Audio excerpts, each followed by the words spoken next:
생명의 생각 이영훈 목사입니다. 오늘은 5월 3일 화요일이죠.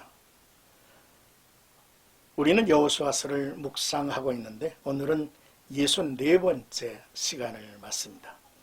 24장 1절에서 13절까지 세겜에서의 고별사라고 하는 주제입니다. 이제 늙은 여호수아의 모습을 우리는 지켜보게 되죠. 어떻게 늙고 어떻게 떠나야 하는지, 나는 후회 없이 살아왔는지, 내 자녀만이 아니라 이후 세대에 무슨 영향을 끼쳐야 하는지를 생각하게 하는 내용입니다. 23장에서 여호수아는 이스라엘의 지도자들을 소집해서 자신의 마지막 권면을 했습니다. 그 이후에 여호수아는 이스라엘의 지도자들과 각 지파의 백성들을 모두 불러 모았습니다. 24장은 이 두 번째 총회에 관한 내용인데 그것은 첫 번째 총회와 비교하면 보다 공식적인 성격을 띠고 있습니다. 여호수아는 자신의 죽음을 앞두고 하나님과 이스라엘의 언약을 갱신하기 위해 지나온 역사를 언급하며 그 가운데 나타난 하나님의 신실하심과 인자하심을 상기시켜 주었습니다. 그 내용은 고대 종주권 조약의 전형적인 여러 요소들을 담고 있음을 볼 수 있죠.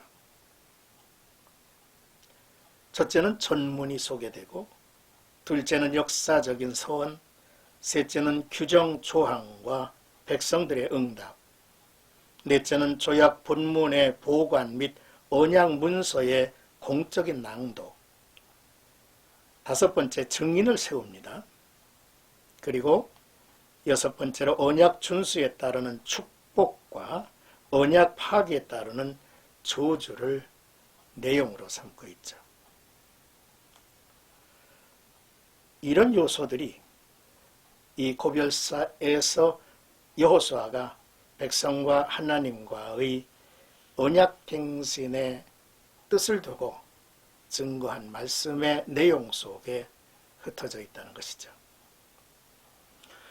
오늘의 단락은 두 번째 총회 소집과 이스라엘을 향하여 하신 일을 회고하는 부분이 되겠습니다.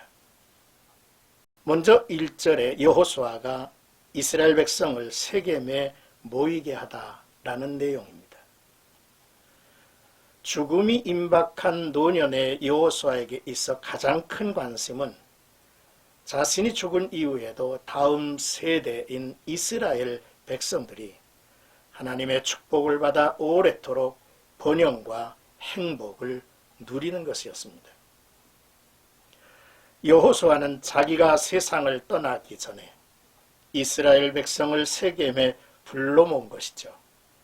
세겜은 아브라함이 가나안 땅에서 제일 먼저 단을 쌓고 제사한 곳이고 야곱이 베델로 올라가겠다고 결단한 곳이었으며 여호수아가 율법을 새긴 제단이 있는 곳이었습니다.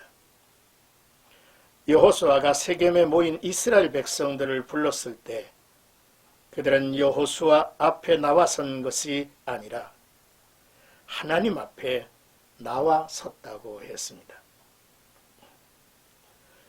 이들의 모임은 하나님 앞에서 공적인 모임이었죠.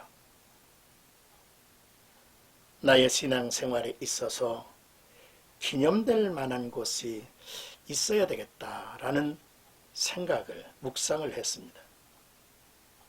또한 하나님의 언약 앞에 선 존재임을 깨닫고 내가 하나님 앞에서 어떤 언약 관계에 있는 자인가를 우리는 늘 알고 있어야 된다는 것입니다. 이제 2절에서 4절까지는 여호수아가 족장들의 역사를 들려줍니다. 이는 언약갱신에 있어서 역사적인 서원을 말하는 부분이죠. 족장들의 역사를 들려주는 것이죠. 여호수아는 이스라엘 백성들에게 아브라함과 나홀의 아버지 데라가 다른 신들을 섬겼으나 우상의 땅에서 아브라함을 끌어내 가나안에 들어가게 하고 그들에게 아들 이삭을 주었으며 이삭에게는 야곱과 에서를 주었다 했습니다. 하나님께서는 에서에게 세일산을 소유로 주고 야곱과 그의 자손들은 애굽으로 내려가서 번성하게 하신 것이 모두 아브라함과 맺은 언약을 이행하신 결과였다고 말하고 있죠. 여기에서 이끌어내셨다라고 하는 표현을 우리는 주목합니다. 하나님은 우리를 죄와 저주와 멸망의 자리에서 이끌어내시는 분이십니다.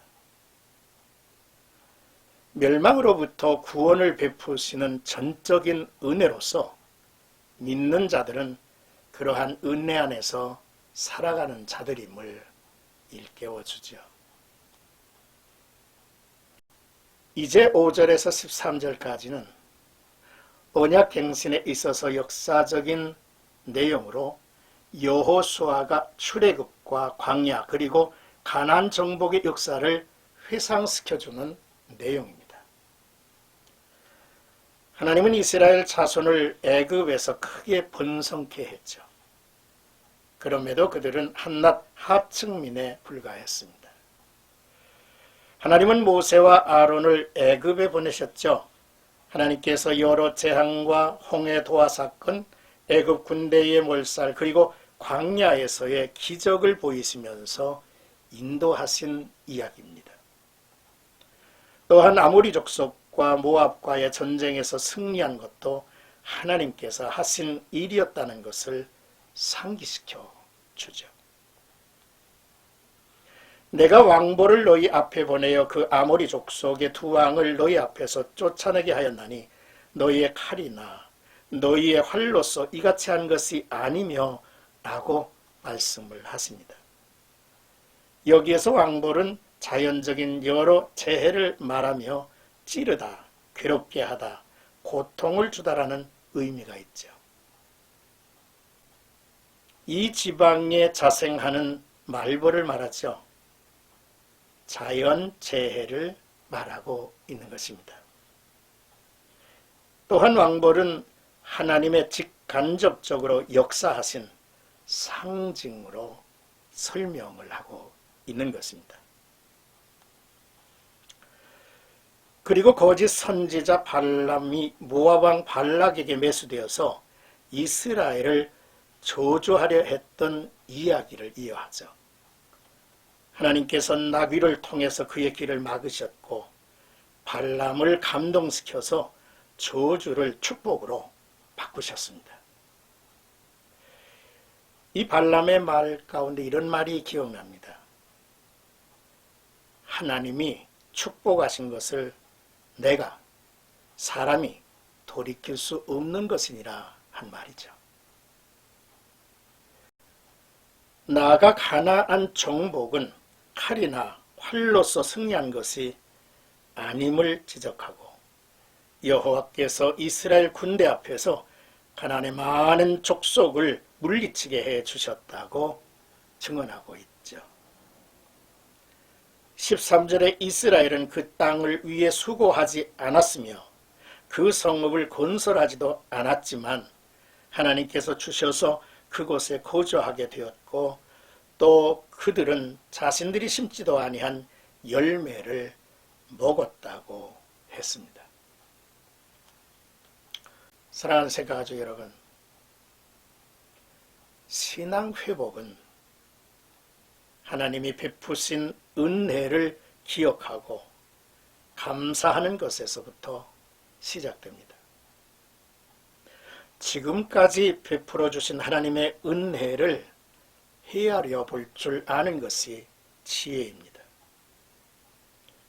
그리고 그 하나님 앞에서 말씀의 귀를 열고 순종하는 자리로 나아가는 삶이 지혜로운 삶이요 미래가 보증된 삶이 될 것입니다. 바로 언약 안에서 사는 영혼들의 모습이 되겠죠. 오늘도 나와 여러분들의 삶 속에 뒤돌아보며 교훈을 찾고 오늘에 대한 믿음과 의지를 찾으며 내일을 소망한 힘찬 영혼들 되기를 주의 이름으로 축복합니다.